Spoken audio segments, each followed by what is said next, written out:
हाँ जी डॉक्टर्स, क्या हाल चाल। चलें बेटा, आज 10 मिनट कॉन्सेप्ट के अंदर हम लोग क्या शुरू करने जा रहे हैं। एक ऑक्सी एसिड नाम का कॉन्सेप्ट होता है और ऑक्सी एसिड में बेसिकली हम लोग किसकी किसकी ऑक्सी एसिड की बात करने जा रहे हैं। सर ऑक्सी एसिड बेसिकली हम लोग किसकी बात करेंगे, फास्फोरस, सल्फर और क्लोरीन के ऑक्सी एसिड के बारे में। और किस फॉर्म में हम बात करने वाले हैं, इन फॉर्म ऑफ क्वेश्चंस के बात करने वाले हैं। ठीक है, तो आइए बेटा आज हम लोग डिस्कस करते हैं कि सबसे पहले हमारे पास में ऑक्सी एसिड हमें कौन कौन से पढ़ना है। तो सर हमारे पास में जो ऑक्सी एसिड मुझे पढ़ने हैं वो कौन कौन से बेटा।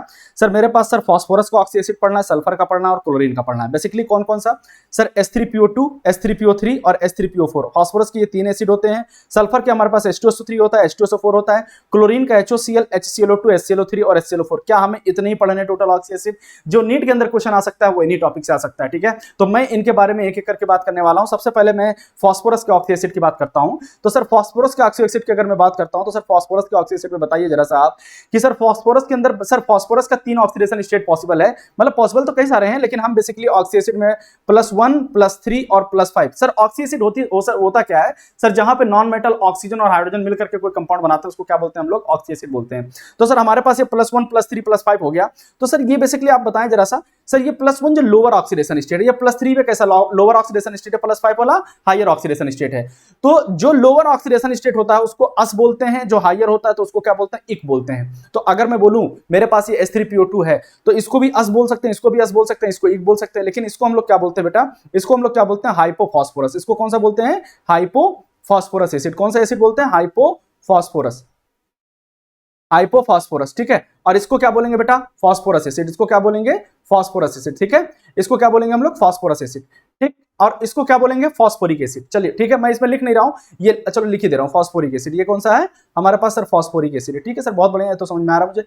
सर आइए क्वेश्चंस के फॉर्म में डिस्कस करते हैं। ये कुछ क्या क्या हो सकता है sir, what are the true statement for 1, 2, 3। Sir 1, 2, 3 क्या, इसका नाम मैंने 1 दिया, इसका नाम 2 दिया, इसका नाम 3 दे रखा है। ठीक है, इसका नाम 1, 2 और 3। सर इसमें सवाल ये पूछता है कि what are the sir what are the, इसमें पूछता है कि what are the true statement for 1, 2, 3। Sir covalency and hybridization of phosphorus is same in all. Sir covalency और हाइब्रिडाइजेशन की बात करें तो सर कोवैलेंसी क्या होता है सर, मैक्सिमम कितने बॉन्ड बना सकता है। देखिए मैं तीनों का स्ट्रक्चर बना रहा हूं, 1, 2, 3, 4, 5 5 बॉन्ड बना रखा है, 1, 2, 3, 4, 5 बॉन्ड बना रखा है, 1, 2, 3, 4, 5 सारे के सारे लोग कितने बॉन्ड बना रखे, 5। तो इसका मतलब कोवैलेंसी तो सबकी सबकी बराबर होगी। सर हाइब्रिडाइजेशन क्या होता है, number of sigma bond plus में लोन पेयर। तो सिग्मा बॉन्ड इसके अंदर कितने दिख रखा है सर, 1, 2, 3, 4 सिग्मा बॉन्ड इसमें भी दिख रखा है, 1, 2, 3, 4 सिग्मा बॉन्ड इसके अंदर, 1, 2, 3, 4 सिग्मा बॉन्ड इसके अंदर। तो इसका मतलब सबके अंदर अगर सिग्मा बॉन्ड 4 है तो इसका हाइब्रिडाइजेशन कितना होगा, sp3। तो क्या मैं बोल सकता हूं कि कोवैलेंसी और हाइब्रिडाइजेशन दोनों का सेम है, मतलब ये स्टेटमेंट सही है।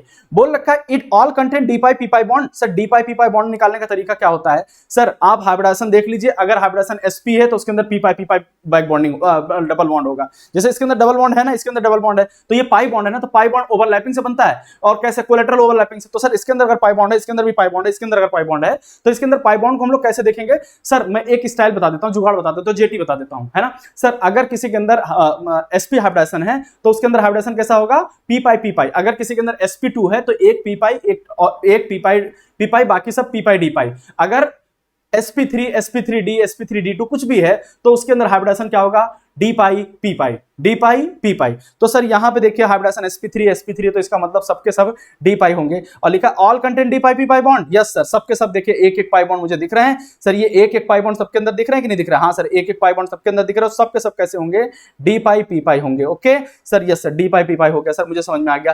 ठीक, तो ये भी स्टेटमेंट सही हो गया। लिखा all can form acid salt. Sir acid salt कैसे पता चलता है सर, देखिए आपको एक चीज समझ में आना चाहिए, यहां पे जितने भी हाइड्रोजन जो ऑक्सीजन के साथ लगे हुए हैं वही एसिडिक होंगे। तो इसके अंदर कितना, एक ही है, इसके अंदर कितना है, 1 और 1 2, और इसके अंदर 1 1 2 और 1 3। मतलब आप एक बात बताइए सर, इसका अगर मैं देखूं तो इसका बेसिसिटी कितना है सर, इसका बेसिसिटी कितना दे रखा है सर। अगर इसकी बेसिसिटी की बात करें, इसकी बेसिसिटी की बात करें तो इसकी बेसिसिटी कितनी है बेटा सर, इसकी बेसिसिटी 1 है, मतलब ये एक बेस को न्यूट्रलाइज कर सकता है। इसकी बेसिसिटी कितना है सर, 2, और इसकी बेसिसिटी कितना है सर, 3 है, मतलब ये 3 बेस को न्यूट्रलाइज कर सकता है, ये 2 को कर सकता है, ये 1 को कर सकता है। तो अगर एक बेस इसके साथ रिएक्ट किया, एक बेस इसके साथ रिएक्ट किया तो ये क्या इसको न्यूट्रलाइज कर देगा, हाँ सर। तो उसके बाद में क्या, कोई भी इसके अंदर एसिडिक हाइड्रोजन रह जाएगा, नहीं रह जाएगा। इसके अंदर हाँ सर एक को कर दिया तो दूसरा रह जाएगा, इसके अंदर एक को कर दिया तो 2 बच जाएंगे। मतलब सर ये एसिडिक सॉल्ट बना सकता है, ये एसिडिक सॉल्ट बना सकता है, ये नहीं बना सकता।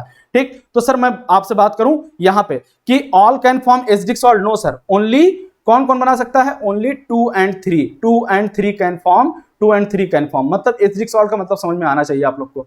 लिखा है 2 and 3 can form more than 1 series salt. हाँ, मोर देन 1 सीरीज का मतलब कि एक सॉल्ट बना, एक एसिडिक हाइड्रोजन है, फिर एक बार तुमने बेस दिया, फिर सॉल्ट बनेगा। फिर तीसरे वाले में 1 2 3 बार बेस दोगे, 3 बार उसके H+ को रिड्यूस कर सकता है कि नहीं कर सकता है? तो ये 3 सीरीज का सॉल्ट बना सकता है।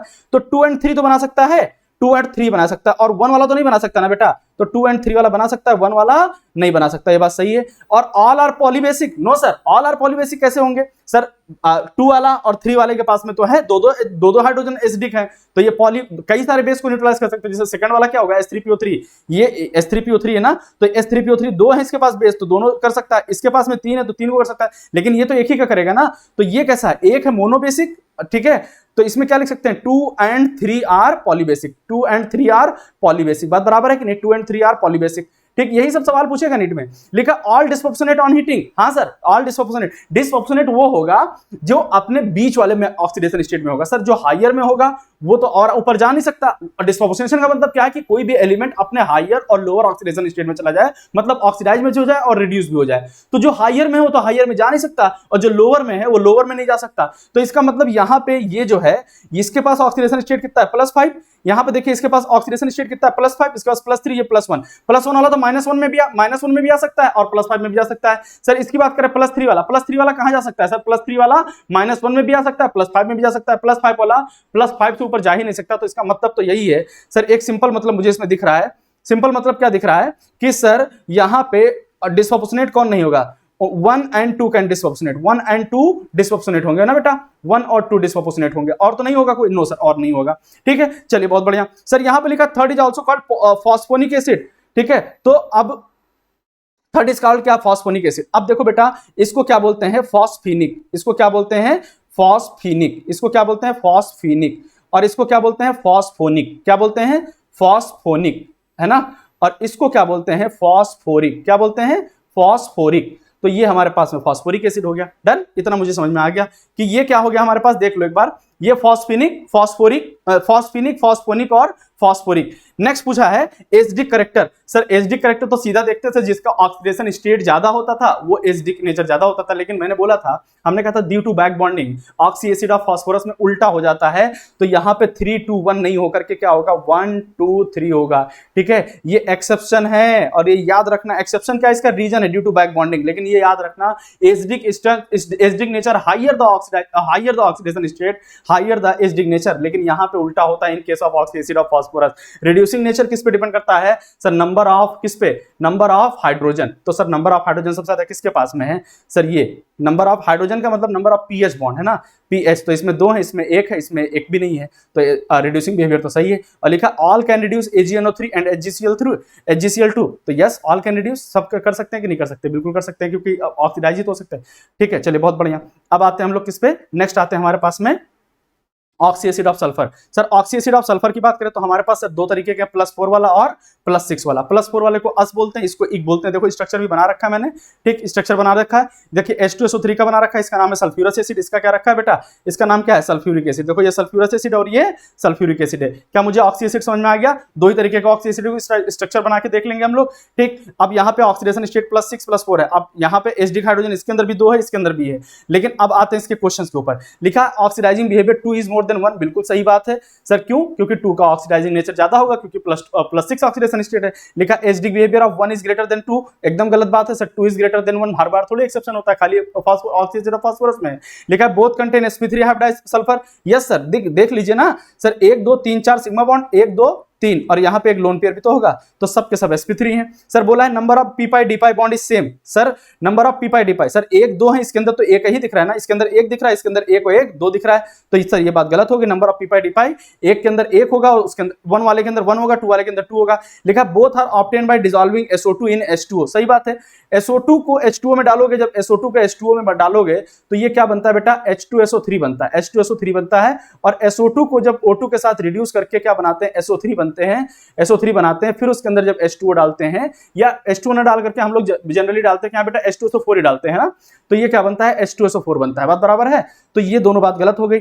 ठीक, लिखा concentrated form 2 is good oxidizing agent and dehydrating agent. Concentrated form of 2 मतलब कंसंट्रेटेड H2SO4। क्या कंसंट्रेटेड H2SO4 को हम लोग क्या बोलते हैं? किंग ऑफ केमिकल बोलते हैं। It is a good oxidizing agent, it a good dehydrating agent, is a good acid. तो ये बात एकदम सही है। लिखा हुआ है concentrated form of 2 can be used to dry ammonia. बोलता है कि क्या कंसंट्रेटेड H2SO4 अमोनिया को सुखाने का काम आता है? अगर ये डिहाइड्रेटिंग एजेंट है तो आएगा कि नहीं आएगा? बेटा दुनिया की कोई भी रिएक्शन आप ले लीजिए, सबसे पहले एसिड बेस रिएक्शन होने की प्रक्रिया शुरू होती है। तो अगर आप अमोनिया को सुखाने के लिए अगर H2SO4 लोगे तो अमोनिया तो ऑलरेडी बेस है और H2SO4 के साथ रिएक्ट करा तो एसिड बेस रिएक्ट करेगा, क्या ये डिहाइड्रेट होने की कोशिश करेगा? नो सर, डिहाइड्रेट नहीं होगा, डिहाइड्रेट तो नहीं होगा। तो क्या करते हैं, अमोनिया अगर बेस है तो बेस को सुखाने के लिए हम कोई बेस का ही इस्तेमाल करते हैं। तो वो कौन इस्तेमाल करते हैं?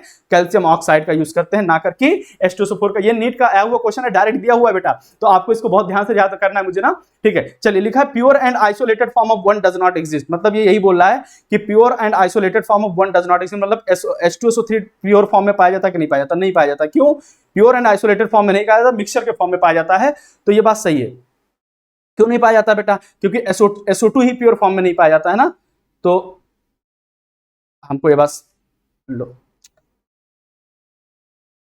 ये बात सही हो गई, ठीक है। चलिए, बहुत बढ़िया बेटा। तो ये हमारे पास में ऑक्सी एसिड ऑफ सल्फर था। ऑक्सी एसिड ऑफ सल्फर भी हम लोग खत्म कर चुके हैं। अब नेक्स्ट आते हैं ऑक्सी एसिड ऑफ क्लोरीन के बाद में, ठीक है। क्लोरीन के बारे में बात करें, oxy acid of chlorine sir +1 +3 +5 +7 oxidation state पाए जाते हैं। सर यहाँ पे देखिए +1 और +3 वाला लोअर ऑक्सीडेशन स्टेट माना जाता है, +5 +7 वाला हायर माना जाता है। सर लोअर वाले को अस बोलते हैं और हायर वाले को इक बोलते हैं। तो लोअर वाले में ये +1 है, तो +1 वाले को क्या बोलते हैं? हाइपोक्लोरस, और इसको क्या बोलेंगे? क्लोरस, और इसको क्या बोलेंगे? क्लोरिक, और इसको परक्लोरिक। तो HOCl हमारे पास कैसा? हाइपोक्लोरस एसिड, और ये कैसा है? क्लोरस एसिड, और ये हमारे पास में कैसा बेटा? क्लोरिक एसिड, और ये क्या है? Perchloric acid. देखिए सारे स्ट्रक्चर आप देख लीजिए एक बार, ठीक है। मैं साइड में हट भी जा रहा हूं, देखिए सारे स्ट्रक्चर आपको दिखाई पड़ रहे होंगे। बात बराबर है कि नहीं बराबर है? चलिए, बहुत बढ़िया। अगर सारे स्ट्रक्चर आपने देख लिया है तो अब इसके बाद में हम लोग बात करते हैं, इसके बाद क्वेश्चन कौन कौन से हैं। Sir identify the true and false. Sir identify the true and false statement. देखिए सर, ऑक्सीडाइजिंग नेचर, सर पहले चीज तो एसिडिक नेचर। एसिडिक नेचर की अगर मैं बात करूं तो एसिडिक नेचर सबसे ज्यादा किसका होगा? HClO4 का। तो इसका मतलब यहां पे देख लीजिए नंबरिंग किससे होगी? ये 1 है, ये 2 है, ये 3 है, 4 है। तो सबसे ज्यादा होगा 4 का, फिर 3 का, और फिर 2 का, और फिर 1 का। सर ऑक्सीडाइजिंग बिहेवियर, जिस तरीके से मैंने बोला था कि ऑक्सीडेशन स्टेट ज्यादा होने से एसिडिक नेचर बढ़ता है, और ऑक्सीडेशन नेचर बढ़ने से एसिडिक नेचर बढ़ता है, और एसिडिक नेचर के साथ साथ ऑक्सीडेशन स्टेट ऑक्सीडाइजिंग नेचर भी बढ़ता है। लेकिन मैंने बोला था ऑक्सी एसिड ऑफ फास्फोरस में, ये बात ध्यान रखिएगा, ये उल्टा हो जाता है एसिड के केस में। तो इसी तरीके से क्लोरीन के ऑक्सी एसिड में भी ध्यान रखिएगा, ऑक्सीडाइजिंग नेचर भी उल्टा हो जाता है, और उसका रीजन होता है थर्मल स्टेबिलिटी। सबसे ज्यादा थर्मल स्टेबिलिटी किसकी होती है बेटा? 4 वाले की, फिर 3 वाले की, फिर 2 वाले की, फिर 1 वाली। तो जब 4 वाला टूटेगा ही नहीं जल्दी, तो इसका ऑक्सीडाइजिंग नेचर क्रम 1, 2 और 3 और 4 उल्टा हो जाता है। Number of D pi p pi bond की अगर मैं बात करूं तो सबसे ज्यादा देखो 1 2 3 बॉन्ड है, इसमें 2 है, इसमें 1 है, इसमें 1 भी नहीं है। तो इसके अंदर भी बोल सकते हैं 4, 3 और 2 और क्या होगा? 1 होगा। लिखा all compound disproportionate on heating. Sir disproportionate का मतलब क्या है? कि कोई भी कंपाउंड है, कोई भी एक्स कंपाउंड है, ये हायर ऑक्सीडेशन स्टेट में जाए और लोअर में चला जाए तो बेटा ये डिस्प्रोपोर्शनेट हो सकता है। तो सर ये तो क्लोरीन का तो ऑक्सीडेशन स्टेट -1 से लेकर के +7 तक हो सकता है। तो ये +1 से तो -1 जा सकता है, ठीक है, और +7 तक जा सकता है, +3 से -1 तक जा सकता है, +7 तक +5 वाला जा सकता है। लेकिन ये वाला जाएगा क्या? नहीं जाएगा। तो ये क्या लिख सकते हैं? All compound disproportionate on heating. No sir, no sir, all compound नहीं, ऑल कंपाउंड नहीं, ओनली कौन कौन सा बेटा? ओनली 1, 2, 3। तो ये हमारे पास में 3 कंपाउंड है जो क्या करेंगे बेटा? ऑक्सीडाइज होंगे। तो चलिए, हमारे पास में 10 मिनट कॉन्सेप्ट के अंदर ये आपको तीनों ऑक्सी एसिड मैंने कंप्लीट कर लिया है। अभी लार्ज ऑक्सी एसिड के बारे में आपसे बात करना है, तो अगले टर्न पे मैं लार्ज ऑक्सी एसिड के बारे में बात करूंगा। मैं इस हफ्ते में बहुत सारी वीडियोस आपको देने वाला हूं लार्ज ऑक्सी एसिड के बारे में। मेटा एसिड क्या होता है, पायरो एसिड क्या होता है, इन सब बारे में डिस्कस करने वाला हूं। दूसरी वीडियो हमारी जो आने वाली है इलेक्ट्रॉन डिफिशिएंट कंपाउंड के ऊपर आने वाली है, जिसपे बनाना बॉन्ड के बारे में बात करेंगे, डायमराइजेशन के बारे में बात करेंगे। तो चलिए, आज की सभा को हम लोग यही समाप्त करते हैं, ठीक है। और अगर आपको ये वीडियो अच्छी लगी हो तो खाली आप शेयर कर दिएगा, सब्सक्राइब आप करिए या ना करिए, आपकी इच्छा। अगर आपको अच्छा लगता है तो सब्सक्राइब कर दीजिएगा। बाकी आप टेलीग्राम के चैनल से भी जुड़े रहिए, बहुत सारी चीजें हम आपको वहां पे प्रोवाइड करने वाले हैं। तो आज की सभा को मैं बर्खास्त करते हैं। मैं एनडी sir, thank you so much. आप